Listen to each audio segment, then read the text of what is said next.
Well, today, unfortunately, cyber risk is it's a growing threat. It's happening right now as we speak. It's happening every day. In fact, if you speak to executives, they're about 50% of them or more will say that their biggest threat to overall cyber resilience comes from their inability to understand or manage their supply chain completely. You've got complex supply chains today that are interdependent with dozens, if not hundreds, of suppliers that are working together across a variety of digital landscapes, and that just creates a greater surface area for potential cyber threats. So companies have to work together with their suppliers in order to understand what the threat could be at any given moment, and then work together, of course, to mitigate whatever the disruption or the impact of the disruption once it occurs.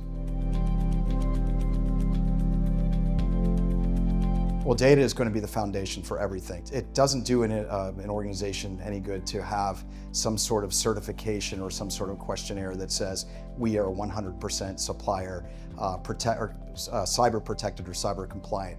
Everything is based on data, and data is going to be the foundation for monitoring, which will send a signal in order to help you understand at any given moment you're under attack, and then what the potential mitigation impact or strategy should be.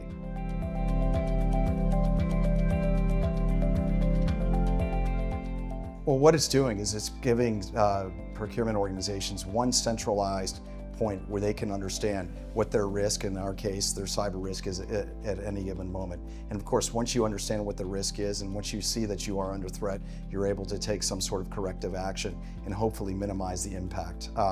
Unfortunately, as I mentioned earlier, cyber attacks are more and more common, and with each year, the stakes are higher, and it's becoming something where if there isn't this form of collaboration, companies are actually going to be flying somewhat ill-equipped to defend themselves against the inevitable attack. What's so great about this partnership is we are coming from deep sources of expertise in a variety of, or in different areas within the procurement space, and we're bringing our two skill sets together in order to provide what I'll call 1 + 1 = 3 type of opportunity for the customer. We're bringing our cyber insights fueled by and powered by dozens and dozens of years of expertise, and bringing them into your SpendHQ in order to provide a centralized viewpoint for the ultimate procurement consumer.